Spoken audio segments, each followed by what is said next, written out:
Hello, it's Dr. Cindy with this week's Mental Health Moment. I'm going to start today by asking you to think of a time that you had a very vivid, intense, upsetting dream. Don't focus on the contents of the dream itself, but reflect on the emotional experience of it.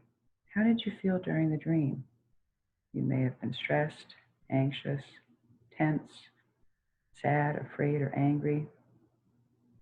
And think about how you felt when you woke up. You're probably relieved that was only a dream, but even so, you likely also experienced some emotional after effects from it. Maybe you started your morning feeling a little off and not quite yourself.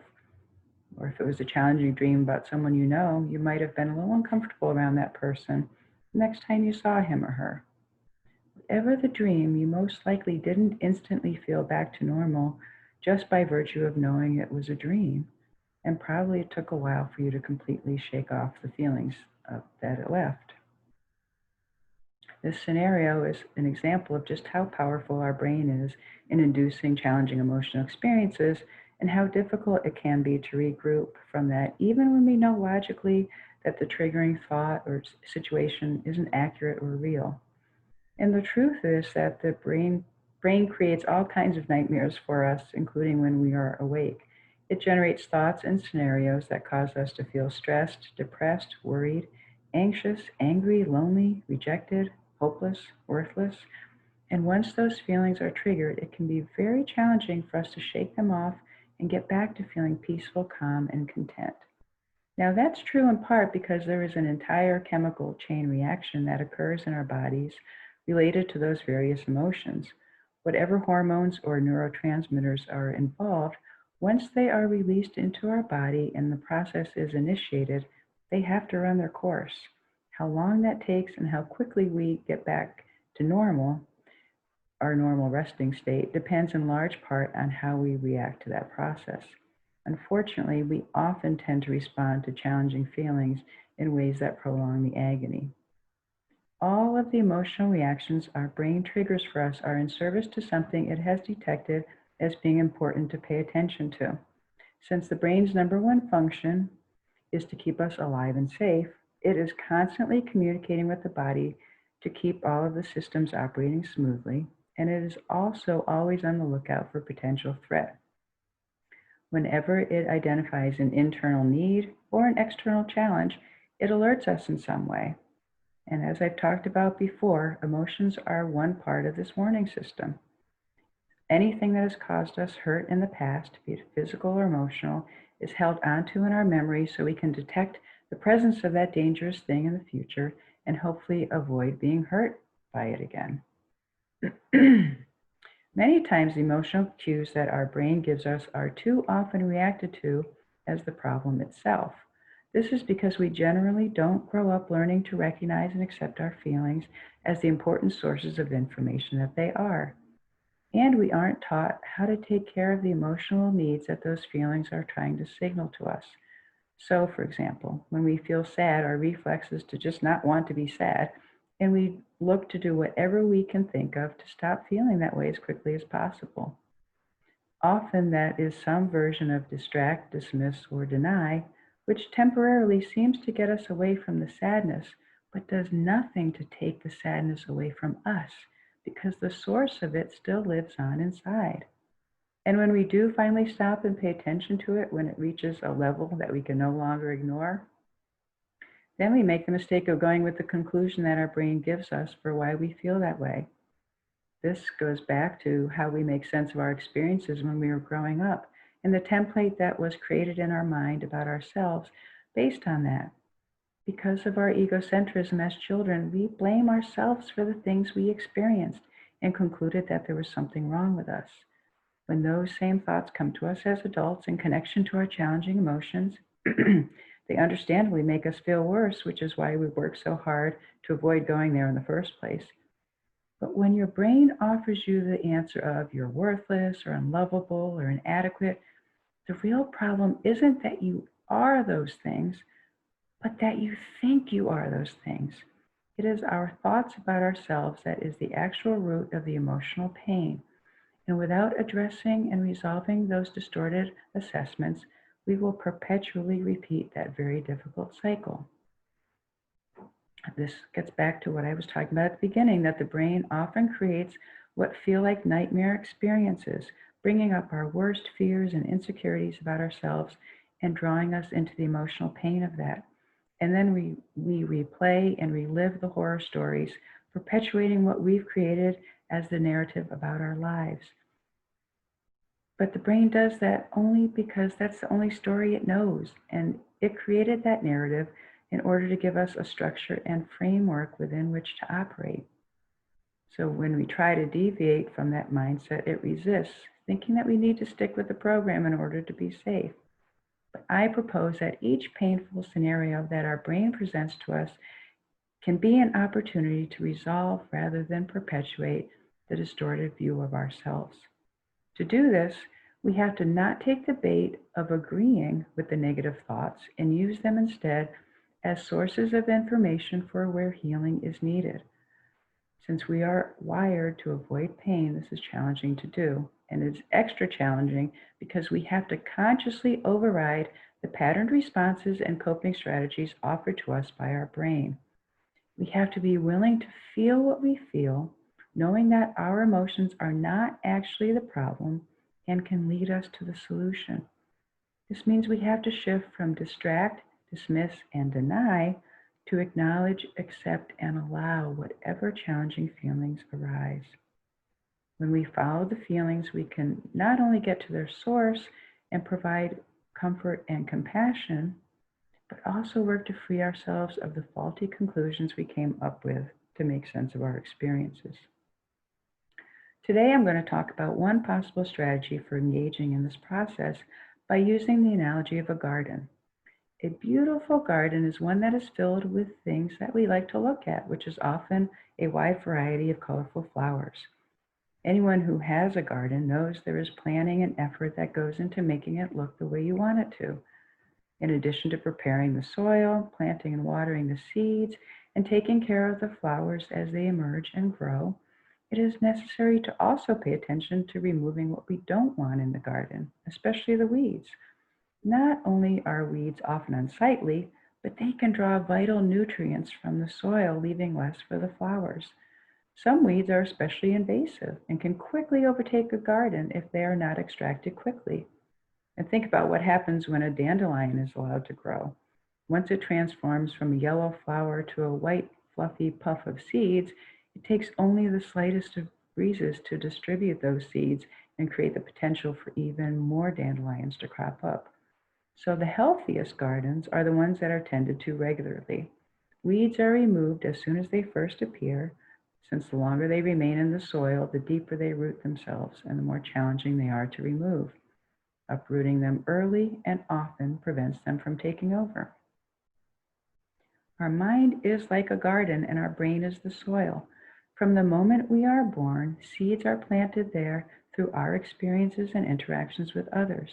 As we develop, certain ones will lie dormant and others will germinate, take root, and grow. Some may be present for a season or two and then wither away. Others may hold in a more permanent way and multiply and spread. Within that growth, there will be things that we find pleasant, like beautiful flowers, and others that we find unpleasant and disruptive, like weeds. Although we can't control many of the seeds that get planted in our minds early on, we can definitely do something now about what has grown there.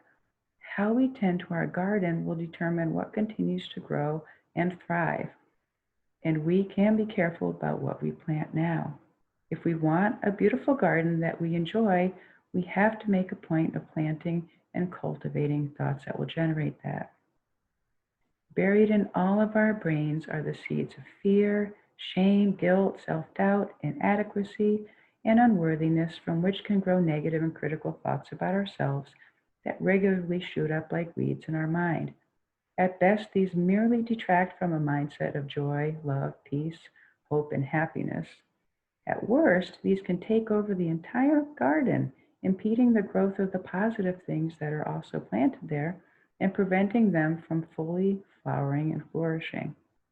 Now, if you were tending to an actual garden, you would want to regularly identify weeds and remove them quickly, and you certainly wouldn't water and fertilize them. But when weeds shoot up in our mind, we often engage with them in ways that enable them to get stronger and grow further. And the more we cultivate and fertilize them, the more they can overtake the landscape of our mind. We can choose instead to pluck them when they crop up, removing them so that we can more fully enjoy pleasant and peaceful thoughts and experiences.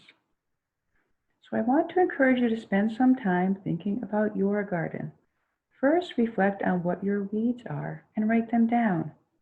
Be as specific as you can and as thorough. I suggest that anything that makes you feel bad about yourself is a weed. If you're not sure about something, go ahead and add it to the list. Try to just accept and write down anything and everything that comes to mind. Otherwise, your brain will yes but you and try to convince you that those negative thoughts you have about yourself are true. It honestly doesn't even matter whether or not they are true.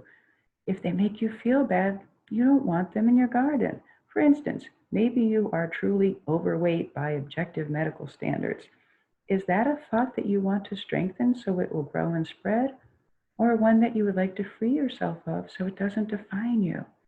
And what is your view of yourself that thought is attached to? It might be rooted in thinking you are unlovable and unworthy. It doesn't belong in your garden either. So really try to get to what the negative thoughts are deep down. The first ones that come to mind will be like the shoots of the weed that come up from the soil. If you only remove what is at the surface, that might initially make the garden look better, but the weed will quickly come back up. Even something that seems obviously connected to a here and now situation likely has deeper roots. As an example, if you are grieving the loss of a loved one, your sadness clearly is related to no longer having that person in your life now. However, the depth of your emotional reaction to this may also stem from earlier experiences of feeling abandoned and the thoughts that this created about being unworthy of being loved. So the grief is about both the loss of the actual person and the loss of love, which then ties in with misperceptions of being unlovable and not good enough for people to stay in your life. This is why it is so important to connect to the emotion and see where it takes you. Ultimately, identifying the deeper source of the pain can enable you to remove the mental weed by the root and get it out of the garden. And you may have to dig a bit to get to the root. I hesitate to use the word dig here because this is more a process of exploration than excavation. If you've ever weeded a garden, you know that you often can't just yank a weed out if you hope to extract the whole thing. Often you have to gently tug and pull until you loosen it enough that it comes out by the roots. The same applies here. Connect to your heart, sit with the feelings, and see what comes to you. Be patient with the process and gentle, loving, and comforting to yourself if it causes you pain. If it seems like your garden is overrun with weeds, not to worry. The more of them that you remove, the more space there will be for what you want to grow there. And no, there's no Roundup you can spray to get rid of it all. Even if there were, you don't want to damage your soil because that's also where your flowers grow. And keep in mind that just like a real garden, weeding is an ongoing process. Sometimes people ask me how long they need to do the activities I suggest to them. I find that an interesting question. No one ever asks when they can stop exercising if they want to be in shape, or when they can stop eating nutritious foods if they want to be healthy. When weeds crop up, that is not a sign of failure, just an indication that there is more tending that needs to occur. When you let a real garden go for too long, the weeds will overtake it. And what happens after a rainstorm? A whole crop of weeds seems to spring up overnight. So too will the storms in our lives bring up more of our weeds. When we know what they are and how to tend our garden, that won't feel like such a big deal. Once you have identified your weeds, spend some time thinking about what you want in your garden. Self-love, compassion, gratitude, peace, acceptance would all be beautiful things to fill the space of your mind. What specific thoughts can you identify that would reflect that? Write those down. Those can be the starter seeds that you can begin to plant in your brain. Also, look at how you can cultivate and nurture what is already there. These would be things you like about yourself. For example, if you feel good about being a loving and caring person, what can you do on a daily basis to mentally fertilize and water that positive mindset about yourself so it continues to thrive?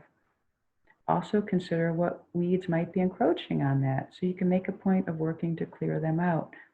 If there's a weed that tells you that others only like you because of your loving behavior, that needs to be removed so you can fully recognize and appreciate that wonderful quality of yours. What do you want to keep out of your garden? Judgment, criticism, hurt, anger, worry, shame, blame, guilt, fear, and inadequacy will only detract from its beauty. Where do you notice that now, and how can you extract it by its roots? What can you do to keep it from spreading, and how can you prevent yourself from planting any more of those weeds? That might seem like a lot of questions to consider, but how else can you create a garden in your mind that brings you joy? There is no simple formula or template to follow, and that might feel frustrating or overwhelming. But if you really think about it, isn't that how it should be? Much of what is planted in your garden was initially put there by others, either directly or indirectly based on your early experiences. This is an opportunity to make the garden what you want for yourself. So it only makes sense that it needs to be what you create. Take your time with this exercise. More ideas will likely come to you after you've stepped away from your lists. Write those down as well so you don't have to hold on to them in your head. Pay attention every day to what you are cultivating. If a negative thought crops up and you engage in agreement with it, you are fertilizing it and helping it grow further. Once you have figured out what your weeds are, including what's at their root, you don't have to examine those upsetting thoughts anymore because you already know where they're coming from and what they're about. And whenever some type of challenge arises in the course of the day, make sure you don't interpret it or judge yourself in a way that might plant more weeds. Just say to yourself, oh, that's a weed. Then tend to the emotional pain it brings with comfort and compassion and respond with thoughts that are kind and loving. Doing that enables you to remove the weed and plant something beautiful instead. And once you have identified what your flowers are, then you will know exactly what to put in the place of each weed that you take out. So for example, when rejection by a loved one pops up, and you know it stems from fear of abandonment, which is rooted in feeling unlovable, provide the love that is needed, and then remind yourself that you are worthy and lovable. Or when criticism by your boss appears, which stems from wanting approval, with insecurity and fears of inadequacy at the root, give reassurance and comfort, then bring in the knowledge that you are competent and capable. As with an actual garden, creating the one you want in your mind will require some dedicated time, energy, and effort, especially at the beginning. The more you put into it, the more you will get out of it. You may not see the fruits of your labor at first, but if you continue to plant positive seeds and remove weeds, you will be pleasantly surprised by the beauty that emerges. You may even discover some flowers that you didn't know were there. Their seeds might have been planted a long time ago, but did not have the right conditions at the time within which to germinate. Once you have tended to your soil, they are able to sprout and grow. With daily, diligent attention to cultivating and caring, over time you will find that there are far fewer weeds that crop up and that what you have planted has become firmly and deeply rooted within. It might help to find a picture of a garden to put up in your home as a visual reminder of what you are working to create and maintain. One final thought. It is very important that you work to protect your mental garden from other influences that might harm it. There are a lot of challenging things happening around us that could easily infringe on what we are trying to cultivate in our minds if we are not careful. We can't completely block that out, but we can choose not to immerse ourselves in it. Otherwise, it becomes like toxic rain. We can be appropriately concerned and involved in things that matter while not absorbing it all. And the more we are exposed to, the more work we need to do to keep tending to our garden to help it thrive. Doing a guided meditation at night can help remove from our minds any unwanted weeds that may have been planted in the course of the day. Positive affirmations and expressions of gratitude can plant more flower seeds to take root and grow. Writing down negative and intrusive thoughts can be a way to weed the garden because that gets them off your mind. Uplifting podcasts, inspiring music, heartwarming stories, positive interactions with others, and loving kindness toward yourself will all enrich your soil and bring out the beauty in your mind to its fullest and most glorious expression. That's it for this week. Take care and happy planting.